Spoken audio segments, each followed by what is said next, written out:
Vamos a ir a la Escritura, al Evangelio según San Juan, capítulo 19. San Juan, capítulo 19. Desde el versículo 17 es muy importante ver cómo relata y resalta la crucifixión de Jesucristo.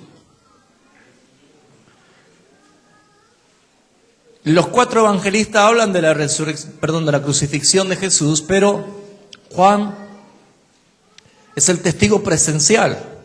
Recuerden que cuando Jesús fue apresado, todos los discípulos huyeron por miedo a los romanos. Pero el único que estuvo parado al lado de la cruz y al lado de María, la madre de Jesús, ¿quién era? Juan. Por eso Juan termina el capítulo diciendo: todas estas cosas son verdaderas porque yo las he visto. Entonces, no le quito mérito ni crédito a lo que dice Mateo, lo que resalta el doctor Lucas y Marcos. Pero ellos son los que han testimoniado a través de la Escritura, como el Evangelio según San Mateo, según San Lucas, según San Marcos. Pero el Evangelio según San Juan dice él claramente de que Él es el que vio y dio testimonio de todo esto. Veamos si esto es así. Juan capítulo 19, versículo 35, que dice allí: y el que lo vio, está hablando de Juan, el que lo vio, da testimonio, y su testimonio es verdadero.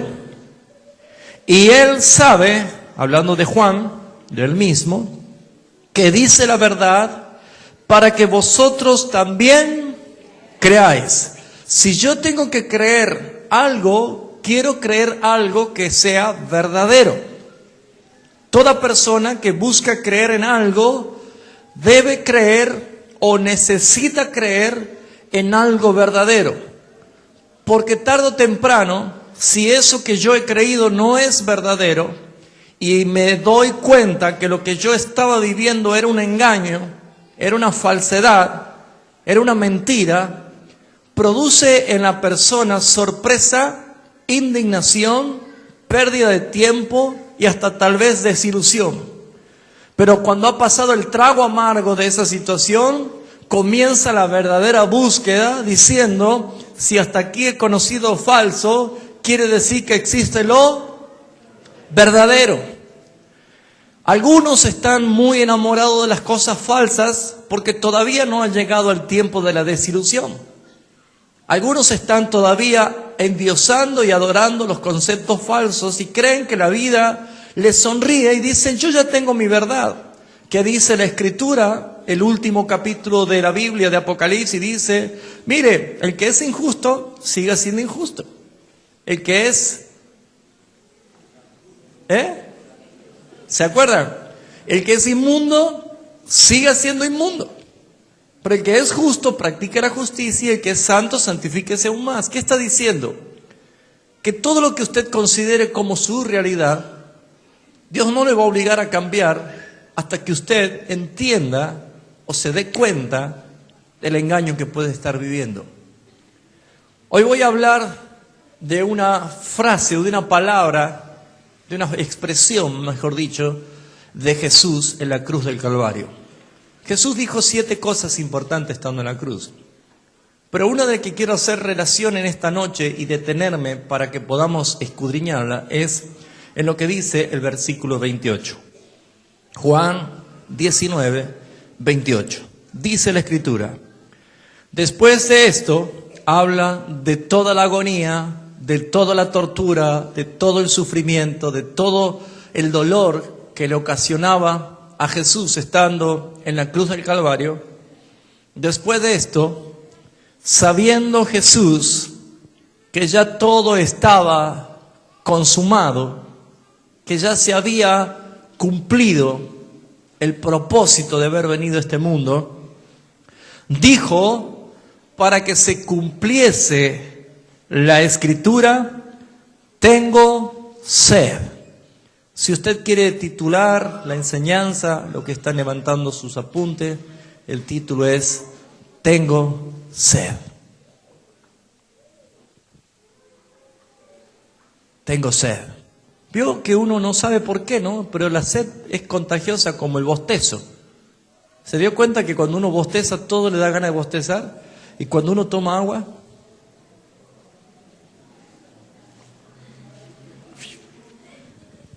le agarra sed también. ¿Por qué será, no? ¿No le pasa a usted esto también? Cuando alguien ve que toma algo fresquito, un agua fresquita, es como que de pronto viene el deseo de tomar agua también. Es como que la sed también es contagiosa. Sí, bien es cierto, Jesús sabía que ya se estaba muriendo.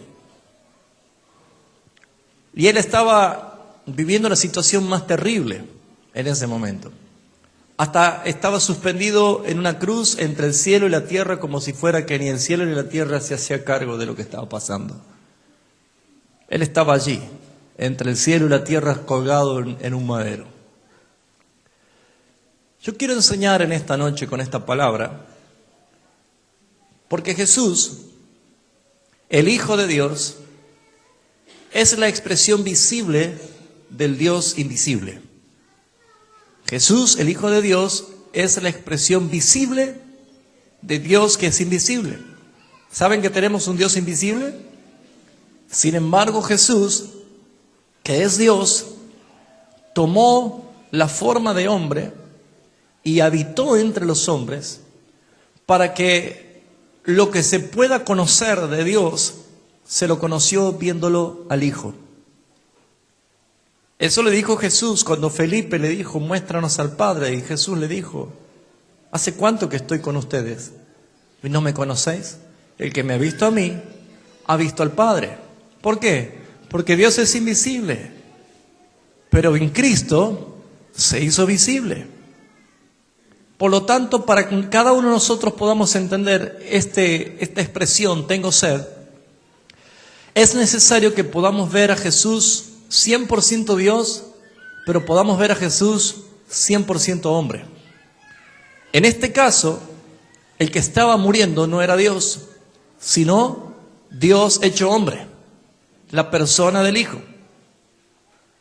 Y si Jesús es el único modelo del hombre perfecto según Dios, porque aquel primer Adán, el primer hombre, se degeneró, se descompuso totalmente por medio del pecado y la rebelión. Dios creó al segundo Adán, Dios creó la figura del hombre perfecto en la obra de Cristo, el Hijo de Dios. Por eso es que en Jesús nosotros encontramos el modelo de nosotros mismos, pero según el Padre. Yo sé que cuando uno está pasando problemas muy fuertes en la vida, me tocó con mi esposa el día de ayer, sin pensarlo, asistir a un matrimonio con una terrible realidad. Consolar o tratar de llevar a los pies de Cristo a un matrimonio, un papá y una mamá que perdió a una hija, que se suicidó una hija. No es fácil. Para un padre, para una madre, no es fácil perder un hijo así. Es como que no hay palabras de consuelo, es como que es difícil, ¿no? La Biblia relata en el caso de todo lo que le pasó a este hombre llamado Job, ¿se acuerdan? Y que sus 3 amigos estuvieron 7 días sentados al lado de él sin decirle una sola palabra. No podían decirle nada, solamente en el silencio compartir el dolor, porque a veces las palabras no alcanzan para consolar a nadie. Es más, hasta pueden ser imprudentes tratar de hablar cuando alguien está pasando una necesidad terrible, ¿sí o no? Eso tenemos que entender nosotros. ¿Por qué? Porque si yo tengo que abrir la Biblia para enseñarle una historia bíblica, usted puede tomar un conocimiento superficial un conocimiento totalmente intelectual, pero no puede quizás causar un efecto como debe causar en el espíritu y en el alma de la persona, si primero no podemos empezar a entender que Jesús sufrió igual y aún más que el momento que te toca vivir hoy. Depresión, soledad, pérdida de la familia, pérdida del matrimonio, ruptura de la familia, enfermedades terminales, ¿cuántas cosas pueden haber? Pero quiero decirte que Jesús es el modelo de nuestra manera de vivir en el sufrimiento. ¿Se queda claro esto? Jesús de Nazaret, aquel Jesús que estuvo en la tierra y que vino a padecer y a sufrir por causa de nuestros pecados, Él lo hizo para que nosotros pudiésemos alcanzar la bendición y la libertad. Una de las cosas que le llamó la atención en el momento de la crucifixión es que cuando ya Jesús, sabiendo que estaba todo consumado, dice el versículo 28, dijo para que la Escritura se cumpliese. Todo lo que Dios dice o lo hizo a través de Jesús es para que se cumpla lo establecido. Quiero decirle, amado hermano, que cuando Jesús dijo, tengo sed, literalmente, físicamente, tenía sed, porque no se olvide que Él se estaba desangrando todo. Por ende, se estaba deshidratando todo. Pero había algo que Él hizo. Jesús lo hizo para que se cumpliese la Escritura. Tenemos palabras en los Salmos que hacen referencia a esto. Que untaron vinagre en una caña y se la dieron de beber. Pero también por una cuestión sacerdotal, por una cuestión de un paralelo de cumplimiento de todas las cosas que hacía. ¿Por qué? Porque Jesús cumplió debidamente cada una de las cosas que sucedió en la cruz del Calvario y estando en vida, como lo hacía 1000 años antes el sumo sacerdote todas las veces que hacía sacrificio. Por ejemplo, el sumo sacerdote tenía el trabajo de sacrificar a todos los corderos que traían para el sacrificio. Y comenzaba bien temprano, a la mañana, y terminaba con el último cordero que debía sacrificar a las 3 de la tarde, según la costumbre hebrea. El último cordero que sacrificaba el sumo sacerdote era justamente el cordero que el sumo sacerdote había elegido. ¿Por qué? Hagamos de cuenta para que lo pueda entender. Yo soy el sumo sacerdote y acá hay muchos varones que son jefes de familia, ¿sí?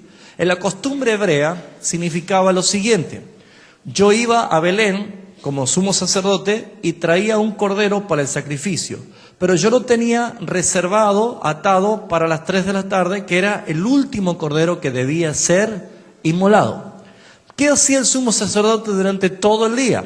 Él tomaba los corderos que traían los varones en representación de su familia, y el sumo sacerdote en el altar de afuera, en el altar del atrio, donde era el altar del sacrificio, porque había 2 altares, uno afuera y otro adentro.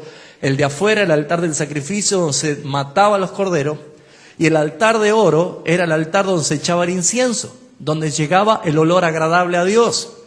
¿Por qué? Porque habían 2 altares. Jesús murió y acuérdense que habían 2 ladrones, uno al lado del otro, ¿sí?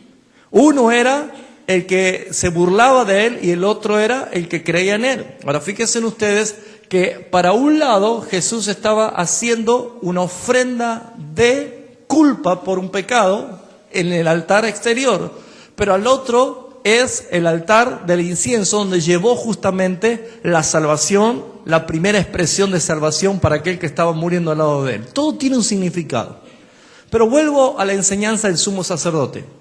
Cuando el sumo sacerdote estaba recibiendo los corderos de todos los varones y estaba él matando a los corderos y sacando la sangre para ser rociada en el santuario, cuando llegaba al último, el sumo sacerdote, cuando eran las 3 de la tarde y ya era hora del último sacrificio, iba y buscaba su cordero, el cordero que él había buscado de Belén, después de haberlo examinado por 4 días de que no tenía ningún defecto.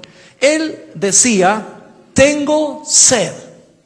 Esto era algo ritual, donde cuando el sumo sacerdote decía tengo sed, todo el pueblo estaba en expectativa porque era el tiempo donde se iba a consumar el sacrificio final. Cuando él decía tengo sed y bebía un poco de agua, entonces extendía su cuchillo y cortaba el cuello o el cogote del cordero que él había escogido para ser el cordero de la expiación.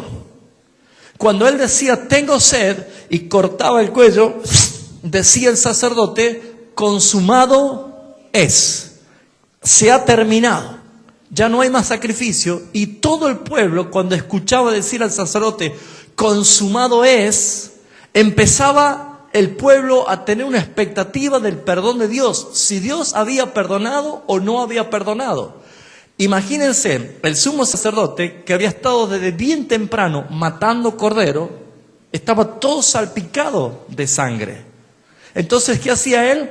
Entraba al lugar exterior donde estaba el lavacro y él se lavaba totalmente. Eso se llama la misra, que es bautizarse, sumergirse, bañarse, sacarse toda la sangre, se vestía de un atuendo santo y entraba con un tazón con la sangre del último cordero al lugar santísimo. Detrás de un velo como este, entraba al lugar santísimo y hacía aspersión 7 veces con sus dedos sobre el propiciatorio. Cuando el sacerdote se daba cuenta de que la sangre había cubierto el propiciatorio, sucedía que cuando él veía que el brillo de la gloria de Dios, el brillo de ese propiciatorio era cubierto por la sangre del cordero, él podía decir: ahora sí ha sido perdonado el pecado de todos por un año más. Y entonces él salía y decía: un año más de perdón, y todo el mundo comenzaba a celebrar y a dar gloria a Dios porque habían sido perdonados. Eso era lo que hacía el sumo sacerdote. Entonces, Jesús, que Él era el Cordero y que es también nuestro sumo sacerdote de los bienes venideros, para que se cumpla la Escritura, llegando ya a las 3 de la tarde, en el momento de que el Cordero debía ser expiado por los pecados, Él dijo: tengo sed. Y el mundo se paralizó. El universo guardó silencio. Él dijo: tengo sed, para que se cumpliese la Escritura. Y cuando él supo que ya estaba todo consumándose, él dijo: tengo sed. Versículo 29 dice: y estaba allí una vasija llena de vinagre. Esta no era vinagre mezclada con hiel que le dieron cuando él iba con la cruz, porque cuando él iba con la cruz le ofrecieron vinagre mezclado con hiel. ¿Para qué? Para hacer como una especie de anestesia, para que no sienta los clavos. No, acá era solamente vinagre. El vinagre lo usaban los romanos para que cuando le den mojado con una esponja a los labios de aquel moribundo, sea justamente para estirar y prolongar mayor el sufrimiento. Fíjense ustedes qué importante esto. Y dice: había allí, dice, una vasija llena de vinagre. Entonces ellos empaparon el vinagre en una esponja y poniéndola en un hisopo, se la acercaron a la boca. Y cuando Jesús hubo tomado el vinagre, lo tomó. La otra no tomó, él no quería anestesia, él quería sufrir y padecer en verdad. Dijo: consumado es. Cuando el sumo sacerdote decía consumado es que ya no había ningún sacrificio más y que la deuda del pecado había sido pagado por todos. La palabra o la frase consumado ha sido encontrada en muchos papiros e incluso como especie de documentos. ¿O vio cuando uno va a pagar una deuda y le entregan un recibo y el sello dice pagado? Bueno, para nuestra tradición y nuestra cultura, nosotros traemos una boleta con un sello que dice pagado para decir ya está pagado, ya no debo nada. Bueno, para la cultura hebraica y especialmente el tributo romano, cuando alguien pagaba impuesto, se ponía como un sello la palabra consumado es, que decía ya no hay deuda, no deben nada. Jesús hizo esto y dijo consumado es, y toda deuda ha sido pagada y se cumplió de tal manera lo mismo que el sumo sacerdote estaba pidiendo. Ahora fíjese usted qué importante entender esto. La palabra de Dios dice para que se cumplan las escrituras. Ahora, ¿qué quiso decir también tengo sed? La escritura habla acerca de la sed espiritual, ¿sí o no? Sí, fíjense ustedes que Jesús cuando dijo tengo sed, no tan solo estaba haciendo referencia a algo él físico que estaba viviendo, sino que en verdad estaba mostrando la realidad espiritual que cada uno de nosotros la vivimos a diario y no nos damos cuenta.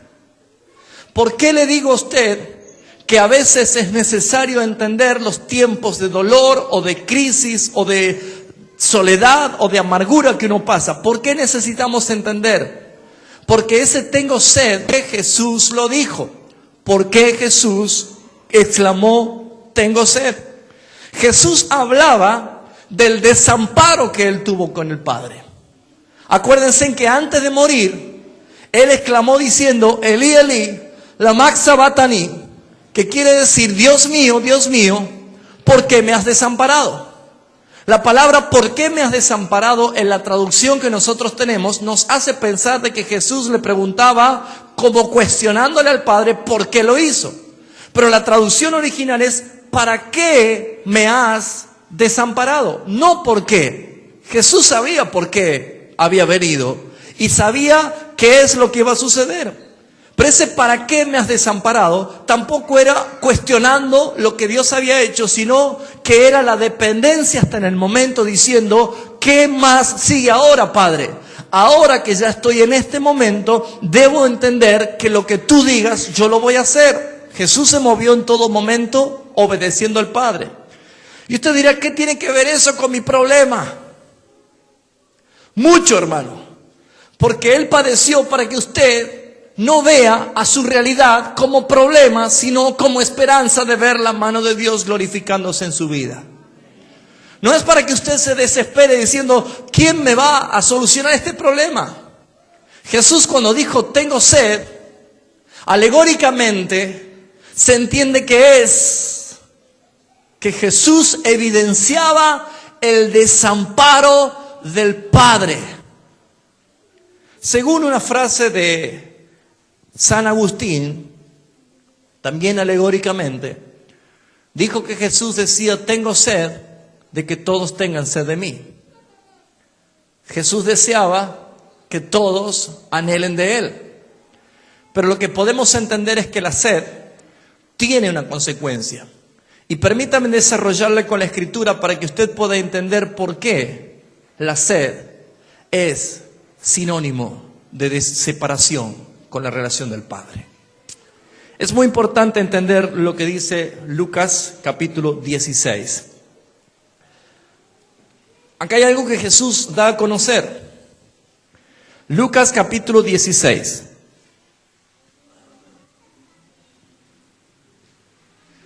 Versículo 19 dice, había un hombre rico que se vestía de púrpura y de lino fino y hacía cada día banquete con esplendidez. Había también un mendigo llamado Lázaro. ¿Cuántos conocen esa historia? Del rico y Lázaro. Echado a la puerta de aquel lleno de llagas y ansiaba saciarse de las migajas que caían de la mesa del rico y aún los perros venían y lamían las llagas. Aconteció que murió el mendigo y fue llevado por los ángeles al seno de Abraham. Y murió también el rico y fue sepultado y en el Hades alzó sus ojos y estando en tormentos vio de lejos a Abraham y a Lázaro en su seno. Entonces él dando voces dijo, Padre Abraham, ten misericordia de mí y envía a Lázaro para que moje la punta de su dedo en agua y refresque mi lengua porque estoy atormentado en esta llama. La el significado del tengo sed, sabiendo Jesús que ya estaba por morir, no era para saciar su sed, ni era para proteger su vida, sino dice claramente que era para que se cumplan las Escrituras. Y Jesús estaba diciendo alegóricamente, tengo sed, para que usted y yo podamos entender que Jesús en ese momento experimentaba el más terrible de los momentos, que era el desamparo del Padre. ¿Por causa de qué?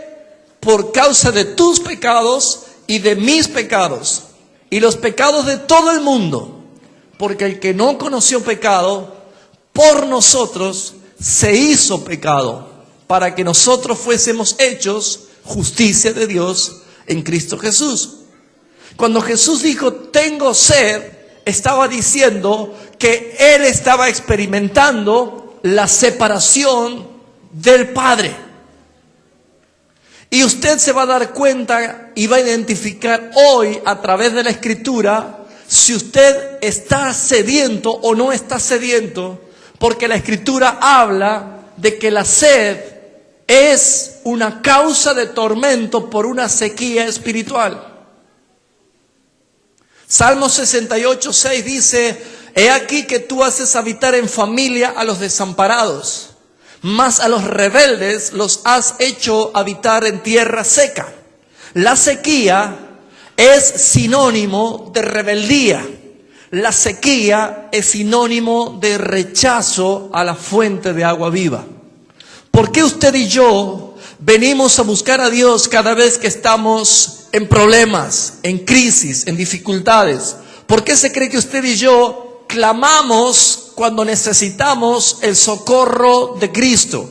Porque nuestra alma evidencia que tiene sed. Fíjese por favor el Salmo 42 y vamos a entender este clamor de David. Salmos 42 dice lo siguiente. ¿Cómo se titula allí el Salmo 42? Mi alma tiene sed de Dios. Pregúntese, ¿su alma tiene sed de Dios? Dice, como el ciervo brama por las corrientes de las aguas, así clama por ti, oh Dios, el alma mía. ¿Por qué dice como el ciervo? ¿Sabe que el ciervo no puede lamer el agua como los perros? No tiene esa posibilidad natural de lamer el agua como los perros. Los ciervos, de la única manera que puedan tomar agua es cuando hay corrientes de agua. Cuando hay un río, ¿qué hace el ciervo? Se pone contracorriente y abre su boca y la corriente impulsa el agua para que pueda tragar. Si el agua está estancada, si el agua está quieta, usted va a escuchar el bramido del ciervo delante del agua porque no puede tragar. Muchas personas han intentado de todo. Han ido a iglesias, a curas, a pastores, han ido a parapsicólogos, a curanderos, han intentado con control mental, con reiki, con yoga, con ciencia, con espiritismo, han intentado todo, pero nada sació su sed, porque Dios no es una religión de aguas estancadas. Dios y su manifestación de amor lo identifica la Escritura como un río de agua viva. Un río no es un lago, no es un dique, no es agua estancadas. Es agua correntosa, es agua que tiene corrientes, que va, que fluye. Y el siervo puede estar delante de un oasis de agua, pero no puede beber, porque le falta la corriente del agua. ¿Ha probado en otros lugares estancados? ¿Ha probado en religión?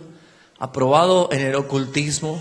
¿Ha probado en cuántas cosas? y se dio cuenta que todo es absurdo, se dio cuenta que todo es malo, y usted puede estar muerto de sed delante de agua y no poder saciarse.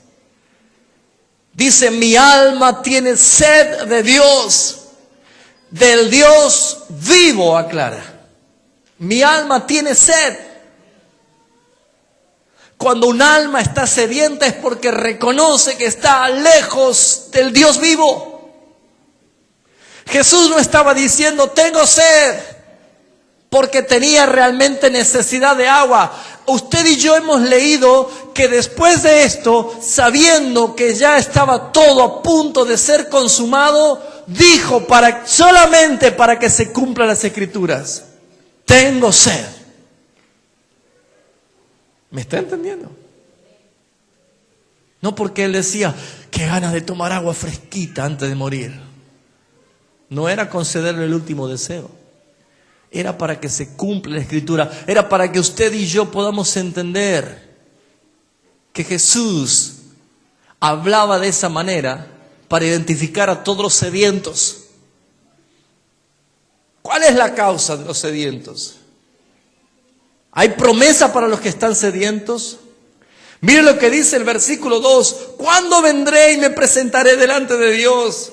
Fueron mis lágrimas, mi pan de día y de noche, mientras todos los días me decían, ¿dónde está tu Dios? Gente que se burla, ¿no? Pero saben, hermanos, podríamos nosotros empezar a tener esperanza cuando escudriñamos las Escrituras. Si buscamos en Isaías capítulo 41, podríamos encontrar un mensaje de esperanza. Probablemente usted tenga sed esta noche de Dios. Isaías 41, versículo 17 dice así.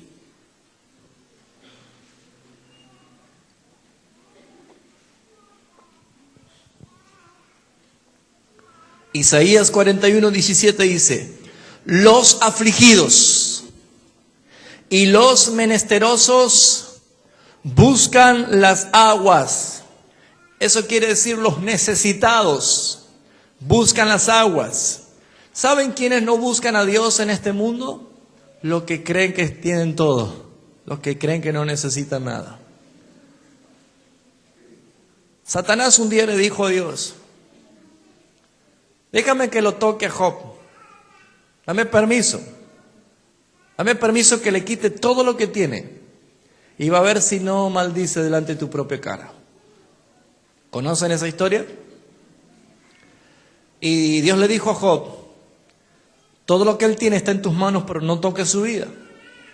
¿Se acuerda que en poco tiempo las calamidades vienen una detrás de otras? Y lo más fuerte de esta historia es que Job nunca supo lo que Dios y Satanás habían quedado de acuerdo.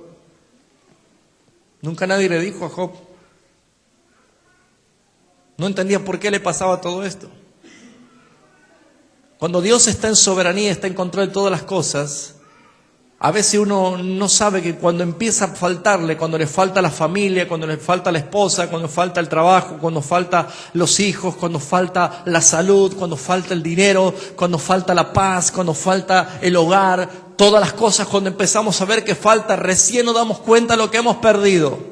¿Sí o no? Recién nos damos cuenta de lo que hemos perdido y quizás empezamos a entender que valorar lo que hemos perdido es tarde. ¿Habrá esperanza? ¿Habrá solución? ¿Encontraremos agua viva para beber? Dice el versículo 17, los afligidos y los menesterosos buscan las aguas y no las hay. ¿Ha buscado por todo lado y no la encontró? Seca está de sed su lengua. Jesús estaba diciendo, tengo sed. ¿Pero por causa de qué? Del desamparo del Padre. ¿Y por qué lo desamparó el Padre? Por causa del pecado. ¿Y el pecado de quién? ¿De Él? No. El pecado del mundo que fue sobre Él. Esto no es justo, diríamos nosotros. Pero es la única forma en que la justicia de Dios podía reconciliarnos consigo mismo. De que Él, que no cometió pecado, todo pecado fuera sobre él. Y el Padre, que es santo, no pudo tener relación con el hombre pecador, que en ese caso era Jesús, el Hijo. Dice la Escritura que toda lengua está seca, tiene sed. Pero dice el versículo 17, yo Jehová los oiré, yo el Dios de Israel no los desampararé. Acá hay una promesa, y ya esa promesa tenía profecía. A ustedes no lo voy a desamparar, porque el que yo lo desamparé en la eternidad por causa del pecado es al Hijo, a Cristo. Pero a ustedes no lo desampararé. Aquellos que claman, aquellos que buscan de parte del Señor. Y fíjese lo que dice el versículo 18. En las alturas abriré ríos y fuentes en medio de los valles. ¿Cuánto toma la promesa? Abriré en el desierto estanques de aguas y manantiales de agua en tierra seca. Yo no sé cuál seca está tu vida. Yo no sé cuál imposible de restaurarla esté tu vida. Lo que vale aquí es que hay una promesa y un pacto de cumplimiento. Dios lo dijo y en Cristo se cumplió. Yo abriré estanques en medio del desierto.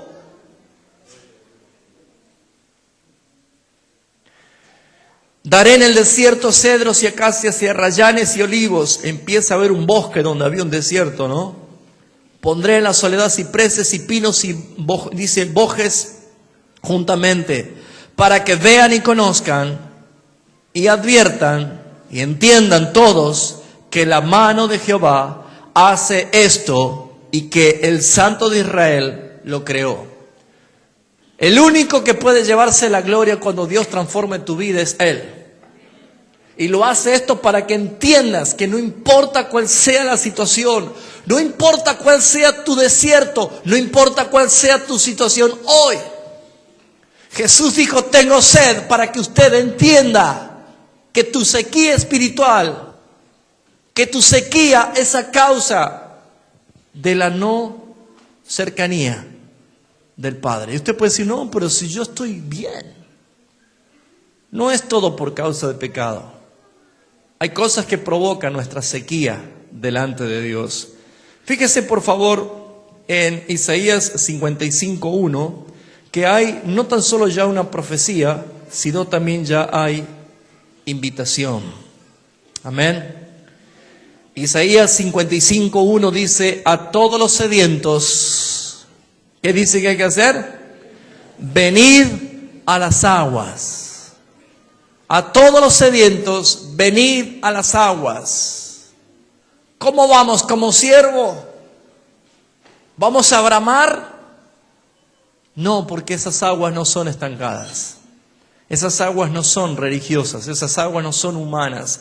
Esas aguas que habla la Escritura para saciar tu sed, no es como la has conocido. Si podemos entender que hay una invitación, el que vive sequía espiritual es porque la está rechazando. Dios te ofrece esto y no hay otra cosa mejor que lo que te ofrece el Señor. Y si no lo aceptas, no es porque Dios no te lo quiso dar, sino porque tú no lo aceptaste, no lo quisiste recibir. Así que hermanos, deberíamos pensar, si Dios prometió, si Dios lo juró, si Dios lo pactó y Él nos invitó, ¿cuál es el error? ¿Cuál es el error? Fíjese en lo que dice Jeremías capítulo 2. Jeremías capítulo 2, versículo 13. ¿Cuál será el error que cometen los seres humanos? ¿Por qué andan en sequía espiritual? Jeremías capítulo 2, versículo 13 dice, porque dos males ha hecho mi pueblo. Identifican dos males que trae sequía. Número 1, me dejaron a mí, fuente de agua viva. ¿Cuál es el primer error que puede cometer alguien para estar seco? Vamos, dígalo fuerte, ¿cuál es el primero? Me dejaron a mí, dice el Señor, fuente de agua viva. Si usted siente esa sequía espiritual, si usted siente que cada día es más difícil vivir, que es duro porque es monótono, porque es una vida dura de llevarla, como que ha perdido el sabor de las cosas, como que ha perdido la dirección, ha perdido su horizonte, no siente nada. No trate de buscar excusa en otro lado. No culpes a nadie. Ahí te dice la palabra, me dejaste a mí. Recién hemos leído que Él dijo, yo los oiré y no los desampararé. Él no te deja. Somos nosotros los que le dejamos a Él. Somos nosotros los que decidimos no beber del agua viva. Vosotros hiciste este mal. Me dejaron a mí, fuente de agua viva. Y lo segundo, mire lo que dice, esto es más grave. Esto ofende a Dios. Y cavaron para sí cisternas rotas que no retienen agua. La sustitución, hermanos. Dejar a Dios por otra cosa. ¿Sabe cómo se llama dejar a Dios por otra cosa? Se llama infidelidad. El mismo dolor que puede sentir un matrimonio cuando experimenta esto, esa misma sensación es la que siente Dios cuando alguien deja lo que Él te está dando para buscar otra cosa. ¿Qué hicieron? Cavaron su propia cisterna. ¿Qué hiciste?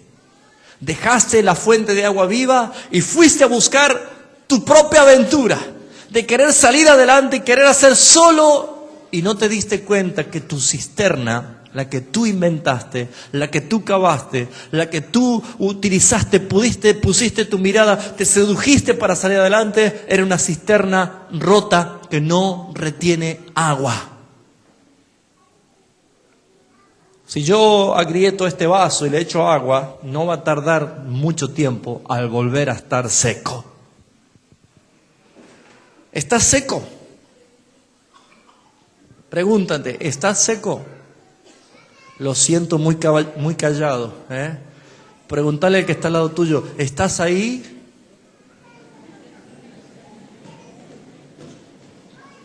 ¿Estás ahí?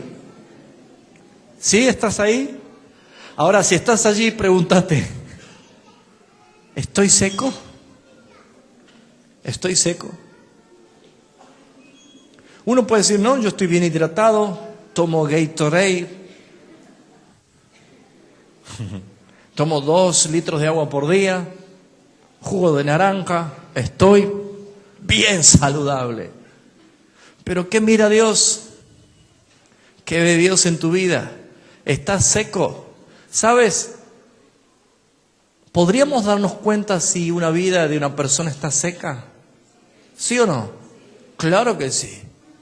¿Hay evidencia de cuando una persona está seca espiritualmente? Claro que sí. Primero, cuando uno de su interior corren ríos de agua viva, sabe que hay a la vuelta de usted muchas personas dispuestas a beber lo que Dios tiene para darle a través de usted. Pero cuando usted anda solo como un hongo, allí paradito en el fondo que nadie lo quiere, algo no anda bien, ¿no? La soledad no es el propósito de Dios. Si usted está viviendo esa soledad o esa sequía espiritual, sería cuestión de preguntarle, ¿qué te habló el Señor en estos días en la Escritura? Muchas personas ni siquiera dicen, ¿Escritura qué? Ni la registran la palabra. ¿Por qué? Porque la tienen simplemente como el libro que tengo que llevar el sábado a la noche para ir al santuario.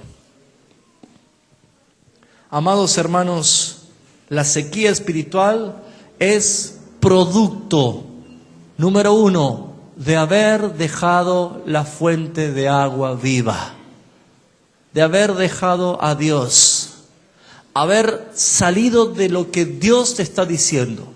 Y cuando uno se llena de entusiasmo y de ilusión con cavar su propio pozo y sacar agua de su propio pozo, ¿sabe qué sucede? Se agrieta, se rompe y se seca. ¿Y saben para lo único que sirve una jarra rota? Para hacer la maceta. ¿Para qué usa usted un balde roto? ¿Para sacar basura o para hacerlo maceta? ¿Sí o no? Usted no va a echar agua si tiene así un agujero en el balde, ¿no es cierto? Porque en ese balde ya no sirve como recipiente de agua. Y saben, hermanos, cuando alguien no está lleno de Dios, cuando alguien no camina como un recipiente de Dios, como alguien que va a tener agua viva para ofrecer a otros, ¿sabe que se transforma tu vida? En un lugar donde se acumula basura. ¿Ya encontraste basurita en tu alma? ¿Ya encontraste basurita? ¿Sabe que la basura ensucia el agua? Puede haber una llenura tremenda, pero si estás filtrado, si tu cisterna está rota, empiezas a perder más, y cada vez que vas perdiendo más, hay lugar para basura, y apenas entra la basura, ensucia tu agua. ¿Ya te viste cómo andás? ¿Ya te escuchaste cómo hablas? ¿Ya te viste cómo te ve lo demás? 2 males ha hecho mi pueblo. Identifica primeramente que dejaron al Señor fuente de agua viva, y lo segundo, cavaron para sí mismos sus propias cisternas rotas que no tienen agua. Algo no anda bien acá. El motivo de la sequía espiritual lo dice Jeremías en el capítulo 14. Vamos a ver qué dice la Escritura. Jeremías capítulo 14, versículo 1 al 9. Vamos a tomar lectura y quiero que usted resalte y subraye en su corazón cosas que se identifique. Palabra de Jehová que vino a Jeremías con motivo de la sequía. Escuche, si usted anda empezando a evidenciar sequía en su vida espiritual, presta atención que la palabra de Dios lo dice. ¿Cuáles son los motivos de la sequía? Se enlutó Judá. Lo primero que evidencia la vida de una persona en sequía espiritual es un rostro enlutado. No hay sonrisa, no hay gozo, no hay felicidad. Primera evidencia, luto. ¿Para qué vino Cristo? Para cambiar el luto. ¿Qué es lo único que te hace mover el músculo de la cara para evidenciar sonrisa? La alegría pasajera, los deleites temporales del pecado. Pero no puedes sentir el gozo del Señor porque tu fuente está agrietada, porque tu cisterna ha perdido todo lo que es de Dios, que necesitas una restauración ya. Luto, hombres secos, de expresiones secas, muertas, mujeres que tienen una cara dura, de dolor petrificado. ¿Por qué? Porque ese luto, ese desarraigo, es fruto de la sequía espiritual. Sus puertas se desplomaron. Segunda evidencia, una persona que está en sequía espiritual no tiene protección. Puertas, sinónimo de seguridad y de protección. Si usted se identifica que está seco, es porque usted está vulnerable. Cualquier cosa le puede hacer daño. Mire lo que dice después. Se sentaron como tristes en tierra. Número 3, ¿qué otra evidencia hay de personas que están secas? La tristeza, hermano. Pero la tristeza no es la que viene según Dios, que produce arrepentimiento, sino que es la tristeza del mundo que trae muerte. Es esa tristeza que se la ve los ojos apagados, no hay brillos, no hay esperanza, no hay sabor. Gente que está muerta aunque el corazón le late. ¿Te identificas así? ¿Te identificas así? La primera evidencia de la sequía espiritual la vio Dios en Adán cuando le dijo a Adán, ¿dónde estás tú? Adán, ¿por qué te escondiste? ¿Dónde estás tú? La vergüenza, el rostro duro, la falta del gozo de Dios la tristeza, sentado en la tierra. Dice, subió el clamor de Jerusalén. Lo único que se escucha es clamor. ¿Sabe lo que es un clamor? Ya no hay palabras, solamente hay expresión de dolor. ¿Conoce gente que todo el día se está quejando? Que si hace calor, porque hace calor, si llueve, porque llueve, si hace frío, porque hace frío. Si tengo mucho, porque tengo mucho, si tengo poco, porque tengo poco. ¿Conoce gente que está todos los días quejándose? Todos los días hay disconformidad, todos los días hay clamor por un cambio, por una transformación. Dice continuamente, versículo 3, los nobles enviaron sus criados al agua, vinieron a las lagunas, ¿y qué pasó? No hay nada. ¿Han enviado a buscar a alguien? ¿Saben? Hay hermanos que me han dicho que, hablando con algunos de los que están acá, que cuando ellos estaban tan secos en el lugar donde se congregaban y querían venir y escuchaban a veces por la radio, se sentían hablar y querían venir, y dice que les prohibían y decían no vayan porque es una secta, porque van a ser maldecidos. Entonces ellos estaban secos, estaban allí sin saber qué hacer. Y alguno de ustedes me contó que dice que mandó a otro, ¿no?, para que vaya a ver qué tal era, de qué se trataba. Y eso es buscar realmente si esto es así, comprobar si esto es así. Pero dice que estos nobles enviaron a sus criados, dice, para buscar agua y hallaron la laguna seca. Hallaron seco. Así hay muchas personas que van por distintos lugares y no encuentran nada, porque no está en la gente, no está en los lugares. La fuente de agua viva se encuentra en un lugar. Y ahí lo estoy llevando con la palabra. Si se da cuenta, hay un clamor en la cruz diciendo tengo sed. Pero Él lo decía no por Él, sino por ti.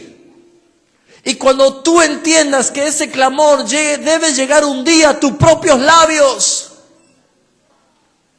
Padre, tengo sed. Pero tengo sed de un Dios vivo. No de ese yeso que nos dieron tantos años colgado en la cruz. Muñecos disfrazados que los sacan a caminar por la calle cada fecha. No es eso lo que Dios habla. Jesús dijo, tengo sed para que usted algún día, cuando viva el mismo martirio que vivió Jesús, dolor, separación, soledad, rechazo, abandono de la gente, no se da cuenta que el Vía Crucis, como le llama el mundo entero, esa vía dolorosa habla de tu necesidad de caminar por la misma para llegar a encontrarte con la vida. No hay agua. Volvieron con sus vasijas vacías y se avergonzaron, se confundieron y cubrieron sus cabezas, porque se quebrajó la tierra. Por no haber llovido en el país, están confusos los labradores. Cubrieron sus cabezas y aún las siervas de los campos parían y dejaban a sus crías, porque no había hierba. Los asnos monteses se ponían a las alturas, aspiraban el viento como chacales. Quiere decir, estaban ahogados, no tenían nada, estaban secos. Se da cuenta que aún la tierra necesita de la gloria de Cristo. No hay sequía espiritual en todos lados. Tu vida es el resultado de este sistema mundo que te maltrató y te ensució como un trapo. ¿A quién iremos? ¿Quién podrá transformar mi realidad? ¿Quién podrá cambiar tu destino? ¿Quién podrá saciar tu sed? Versículo 7. Aunque nuestras iniquidades testifican contra nosotros, oh Jehová, actúa por amor de tu nombre. Reconocer. Así me toca un día reconocer. por mi iniquidad, por mi suciedad como persona. Yo le pedí al Señor, actúa por misericordia, por amor a tu nombre. Actúa. ¿Cómo se va a cambiar tu realidad? Cuando reconozcas tus pecados delante de ti. Cuando reconozcas que no hay manera de solucionar tu realidad si no es por la obra misericordiosa del único que tiene poder para cambiarle esa realidad.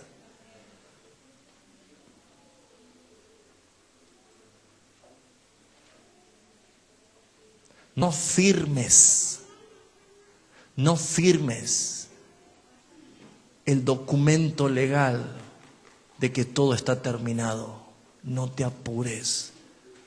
Si antes no doblaste tus rodillas a Cristo, no digas, me voy a morir de cáncer.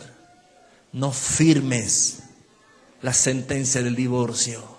No firmes la resignación de perder tu hijo o tu hija. No firmes tu consecuencia económica arruinada. No firmes la familia disgregada. No firmes, hermano, no lo firmes si no doblaste tu rodilla primero.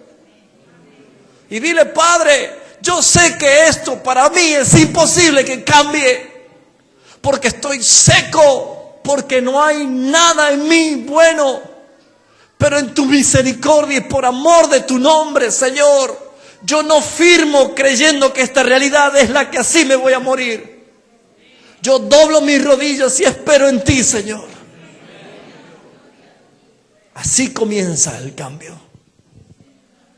Cuando tú dices, reconozco mi pecado, reconozco mi iniquidad, reconozco que yo no puedo, sin darte cuenta, cada palabra que confiesa tu iniquidad y tu pecado, cada palabra se transforma en el mundo espiritual. La frase, tengo sed.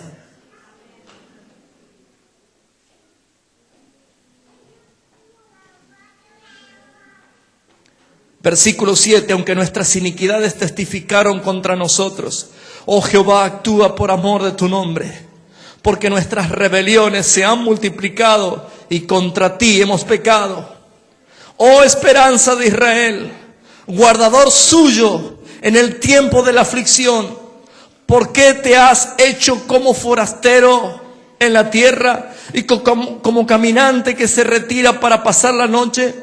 ¿Por qué eres como hombre atónito y como valiente que no puede librar? Sin embargo, tú estás entre nosotros, oh Jehová, sobre todos nosotros es invocado tu nombre, no nos desampares. Debes llegar a ese punto, amado.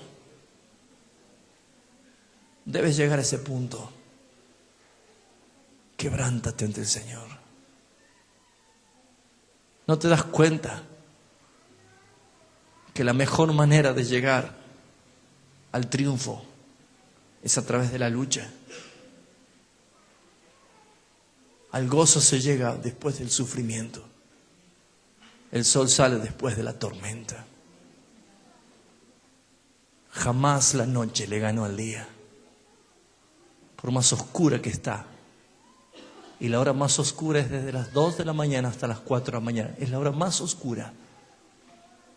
Pero de pronto en el horizonte se empieza a vislumbrar que comienza a clarear la mañana. Jamás la noche le ganó al amanecer.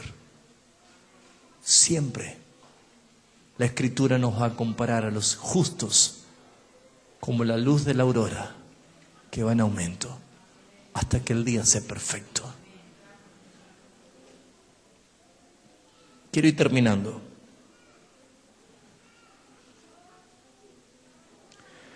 Jeremías 17, allí a la vuelta.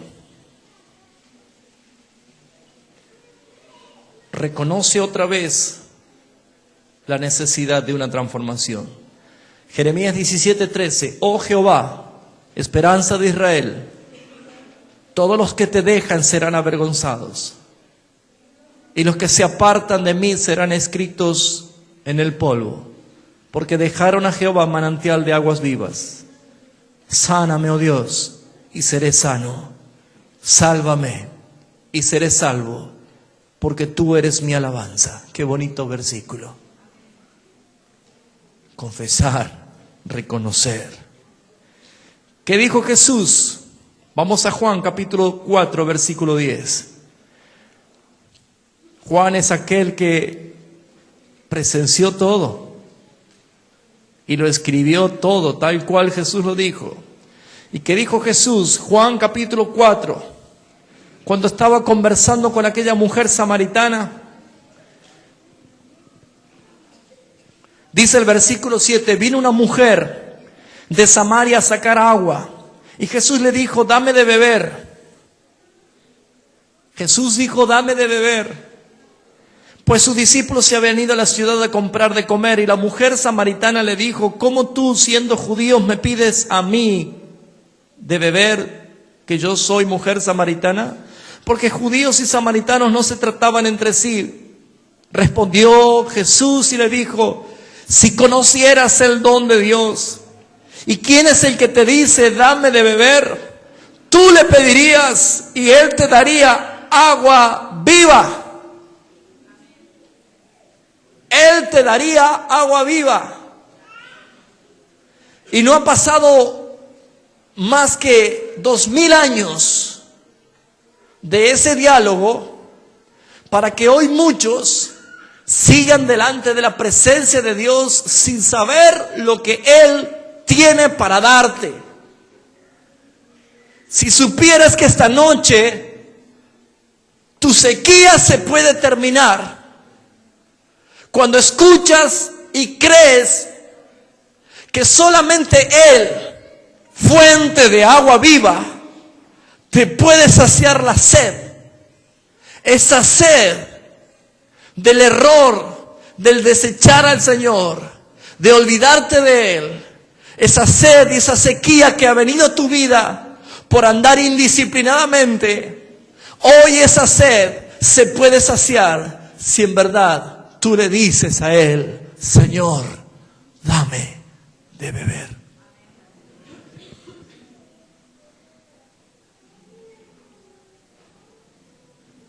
Aleluya. Respondió Jesús, versículo 13. Cualquiera que beba de esta agua volverá a tener sed, mas el que bebiere del agua que yo le daré, no tendrá sed jamás, sino que el agua que yo le daré será en él un estanque, dice, una fuente de agua que salte para vida eterna. Una fuente de agua que salte para vida eterna. ¿Cuántos le creen lo que Jesús dijo? Juan capítulo 7, versículo 13. Ya voy terminando.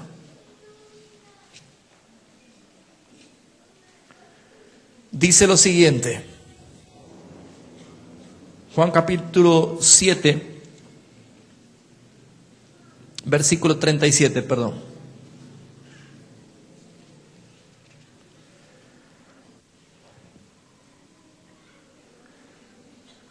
En el último y gran día de la fiesta, Jesús se puso en pie y alzó la voz diciendo, ¿pueden entender este cuadro? En medio de una gran cantidad de gente, Jesús se puso de pie y levantó la voz. No había micrófono allí, ¿no?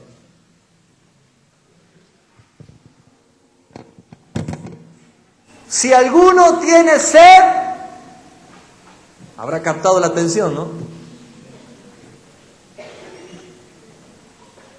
Si alguno tiene sed,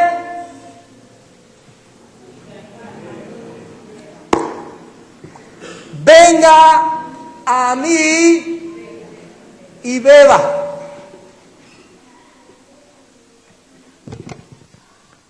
Mediten esto. ¿Usted tiene sed de Dios hoy? ¿Tiene sed de Dios hoy? ¿Seguro? ¿Tiene verdaderamente desesperación por saciar esa sed? Dice Jesús, vengan a mí vengan a mí. Si hay algo más importante para ti, ve para allá. Pero volverás a tener sed porque esa cisterna está rota. No tiene agua. ¿Hasta cuándo vas a seguir con tu necedad? ¿Hasta cuándo vas a seguir con tu terquedad? ¿Hasta cuándo te vas a resistir a la verdad? Deja de intentar lo que Dios te da la espalda. Fe es creer en algo que es según Dios. Yo no puedo tener fe de que la persona que yo quiero para mí se va a convertir porque la quiero para mí. Amados hermanos, perdónenme que le pinche el globo. La fe, según Dios, está acorde a su voluntad y no lo que yo quiera. No insistas más en lo que es desagradable a Dios, porque volverás a tener sed y sed y sed y sed. Si vienes a Él, dice la Escritura, el que cree en mí, como dice la Escritura, de su interior correrán ríos de agua viva.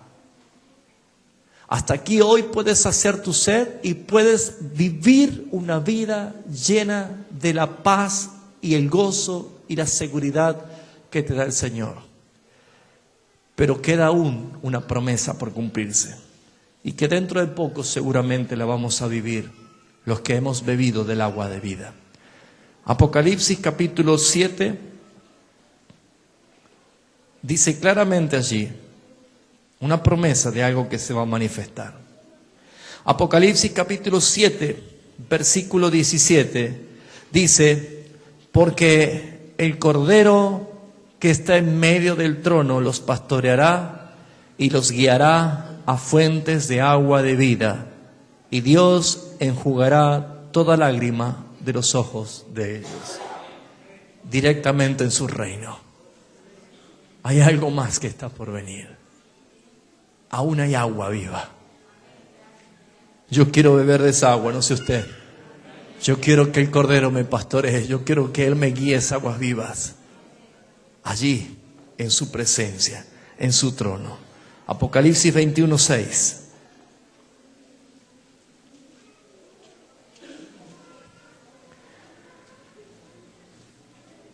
Y me dijo, hecho está, yo soy el Alfa y la Omega, el principio y el fin. El que tuviere sed, yo le daré gratuitamente de la fuente del agua de la vida. Yo le daré gratuitamente de la fuente del agua de la vida. Capítulo 22, versículo 1. Después de esto me mostró un río limpio. Esto ya es en el nuevo cielo y la nueva tierra.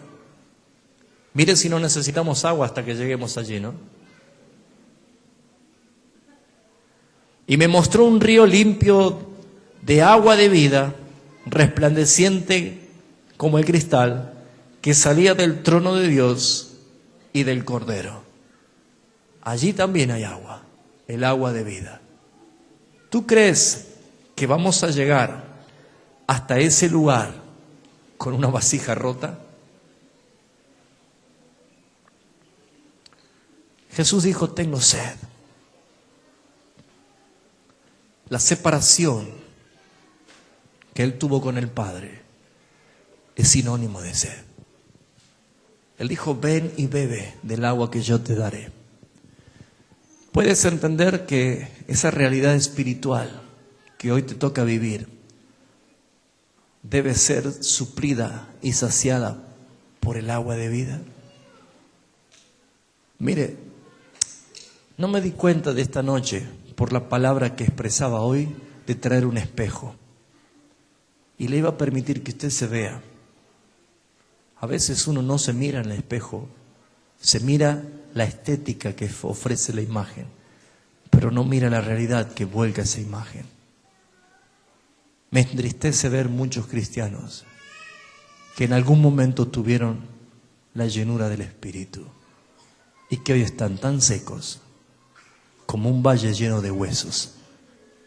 Yo te invito en el nombre de Jesús que no te vayas esta noche sin haber recibido del agua de vida. El agua de vida que significa salvación, pero el agua de vida que también significa dependencia. Es un agua de vida que te hace reconciliar con la fuente. No estés más seco.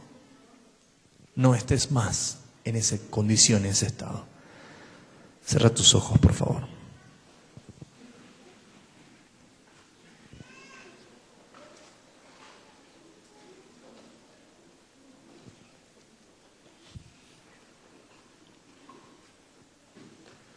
¿Entiendes por qué viniste esta noche? ¿O entiendes por qué te trajo el Señor esta noche?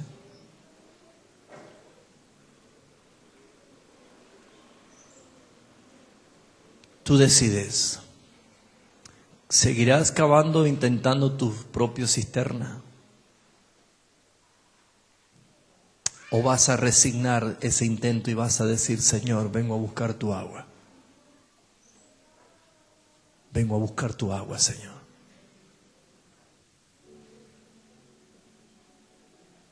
¿Qué vas a hacer? A todos los sedientos, venid a las fuentes de agua viva y bebed.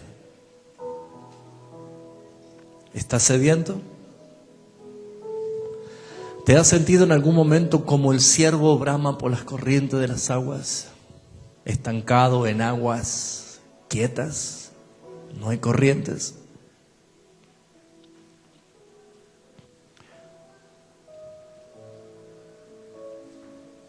Nadie va a ser saciado si no aplicamos un principio que Jesús dijo: pedid y recibiréis.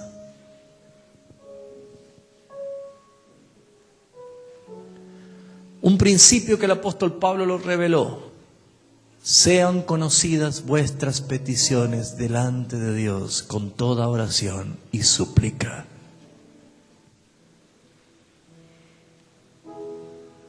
Un principio que dijo Jesús: mas buscad primeramente el reino de Dios y su perfecta justicia, y todas estas cosas os serán añadidas. ¿Te das cuenta? Es un principio.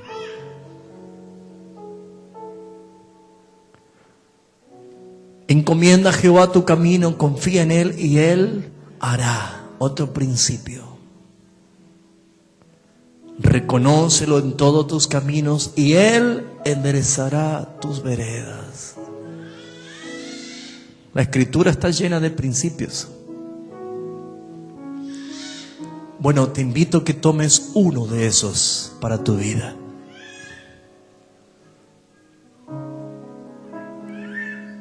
Pero no quiero que te vayas a exponerte a un mundo que está muriéndose de sed, ignorando que el manantial de vida vino a brotar. Cristo es la roca que está brotando. La Escritura dice: Él es la peña de Oreb que está brotando. Agua de vida, saludable para ti.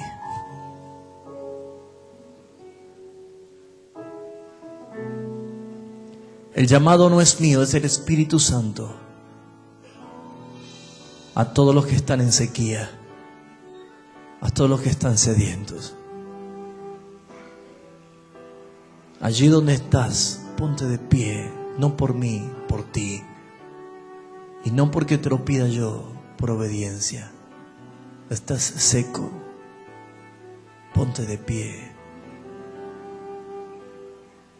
Y renuncia a tu propia cisterna, renuncia. No lo intentes más. No pierdas más el tiempo, no te engañes.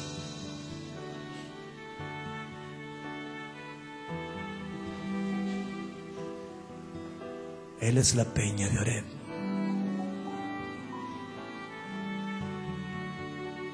Él es el agua viva. Yo necesito beber siempre de su agua viva.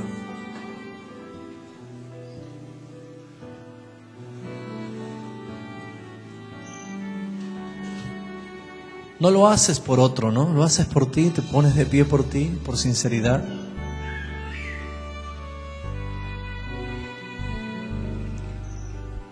Cierra tus ojos, medita, deja que el Espíritu te hable. No puedes recibir agua de Dios si no dejas que Él sane tu corazón como un recipiente nuevo. La falta de perdón es una grieta grande. El rencor es una grieta grande. Debes sanar tu vida por la confesión y la reconciliación. Mira, Dios hace las cosas como quiere y probablemente te hace estar incluso en un lugar donde no quieres estar con otra persona, pero estás allí. ¿Qué vas a hacer? ¿Te vas a escapar? ¿Vas a fingir que está todo bien? ¿O vas a decir, perdóname, yo quiero agua de vida? No puedo tener nada contra ti, amado hermano, amada hermana, porque perdería todo lo que necesito del Señor. Deje que el Espíritu te lleve a obedecer. Deje que el Espíritu te lleve a obedecer. Ore, hable con Dios. Pero si acá hay hermanos que necesitan de la reconciliación y del perdón, no lo duden en hacerlo.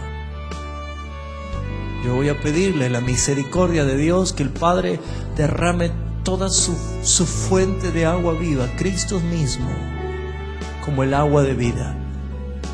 Pero no tengas tu corazón agrietado, que no lo pierdas.